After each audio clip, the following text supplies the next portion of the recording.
It's January the 20th, 1943. Over the fields of occupied Belgium, the roar of two Hawker Typhoon fighter bombers disturbs the morning peace as they race to their objective. On board the lead Typhoon is RAF pilot and Belgian aristocrat Baron Jean-Michel de Sailly-Longchamp, followed closely by his wingman, Sergeant André Blanco. Their mission is meant to be simple: approach undetected and deliver their 4 1,000-pound bombs on an important railway junction, denying its utility to the German war effort.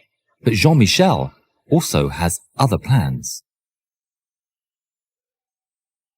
The morning frost still covers the ground when Jean-Michel spots their target emerging from between the hedgerows of the countryside. The fighter bombers line up their run and with expert precision let go of their payload as they speed overhead. 4 explosions echo across the land and a plume of dirt and wood rises into the sky. The rails are left mangled on the ground. The pair of pilots congratulate each other on a job well done. Nice one, mon ami. Drinks are on the last one to base. And Jean-Michel tells Blanco to turn for home without him. Return without me. The mood on the radio turns from celebratory to confusion. Blanco is asking why he wasn't coming back as well. Jean-Michel simply repeats himself. There's something else he must do. Blanco reluctantly separates from the formation and returns on his own. With his partner heading for the channel, Jean-Michel turns his aircraft in the opposite direction, heading deeper into enemy territory. His destination is Brussels. He's not cleared to do this, but the Belgian Baron doesn't care. He's not doing this for Britain or for the Allies. Today he seeks revenge. Revenge for himself, his family, and his Belgian countrymen. The plan was hatched several months earlier. The day burned in his mind. He was already an RAF pilot in Britain, having long fled Belgium when it was invaded by the Germans. A rumour comes from home, circulating from person to person. Someone only identified as Baron de Sailly-Longchamp has been captured by the Gestapo and tortured to death for conspiring against the Germans. Jean-Michel's mind immediately thought of his father.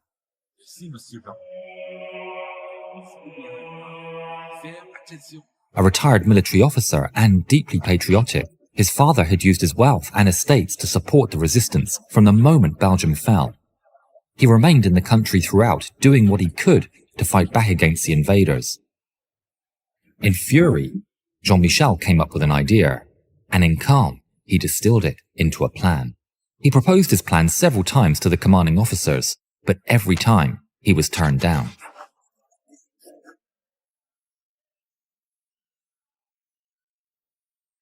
Little did his superiors know, he wasn't asking. The great sprawling city of Brussels appears up ahead, and Jean-Michel heads straight for a particular street. Without hint of hesitation, he races into the city at rooftop height. The roar of his Hawker Typhoon's 24-cylinder engine shakes the windows of the residences below. He has his eyes focused on the road ahead, following the path he studied over and over again. Jean-Michel flies through Avenue Louise at 160 kilometers per hour, mere meters away from buildings, taking every turn with complete commitment. Up ahead, his target stands defiantly above the surrounding construction, a tall white apartment building. It stands out like a sore thumb, surrounded in every side by more traditional homes. Within are the offices of Nazi Germany's feared secret police, the Gestapo. He flies right in front, making the construction shake at the seams. Jean-Michel flies over Bois de la Cambre Park, turning his aircraft around, while Gestapo workers gather at the windows wondering what had just happened. Up in the air, Jean-Michel rounds the corner into Avenue Émile de Montland, and the Gestapo headquarters appears straight ahead. Without a second thought, he pulls the trigger. In a blur, a barrage of 20mm shells strikes the building's white facade, piercing it and tearing through the offices within.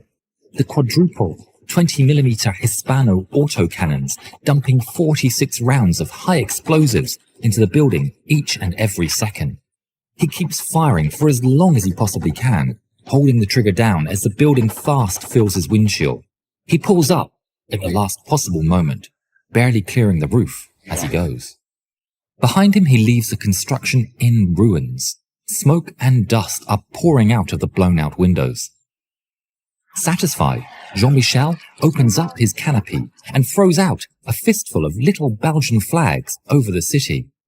Curious civilians are brought out by the commotion to witness the trail of flags fluttering down onto their streets. He keeps throwing flags as he heads for his next target, the Royal Palace of Laeken. But for this one, he has a different payload in store. From his bag, he fetches a much bigger Belgian flag. Jean-Michel lets it go into the airstream as he flies over the beautifully ornate palace.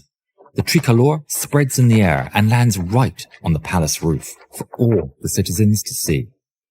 Then he turns for home, knowing the German interceptors are on the way. Civilians gather on the streets. They watch in awe as the brave pilot makes his escape, leaving a patriotic trail in his wake. Jean-Michel successfully made it back to base untouched. His raid is known to have killed at least 4 high-ranking officers of the Gestapo, while subsequent rumours across Brussels put his tally as high as 30 Gestapo workers. The attack completely halted HQ operations for 6 weeks while the building was repaired. Upon landing back in England, Jean-Michel's heroic actions would earn him a demotion and a berating from his superiors for having gone rogue. However, this would fortunately not last long.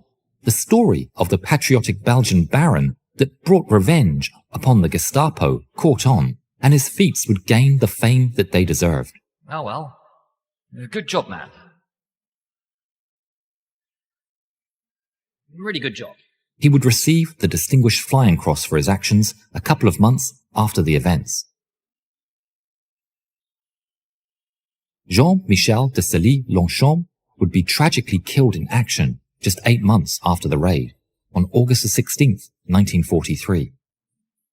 After the war, it was discovered that Jean-Michel's father was alive. It remains unknown who the rumoured person arrested by the Gestapo really was. The liberated Belgian government would posthumously award him with the country's highest order, the Order of Leopold. It was received by his father.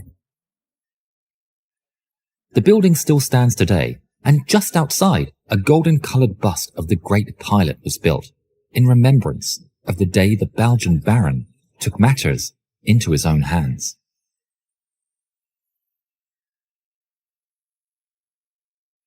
Support the channel and join us in War Thunder for free on PC, Xbox Series X, S and PS5. Follow the link in the description to get a massive free bonus pack.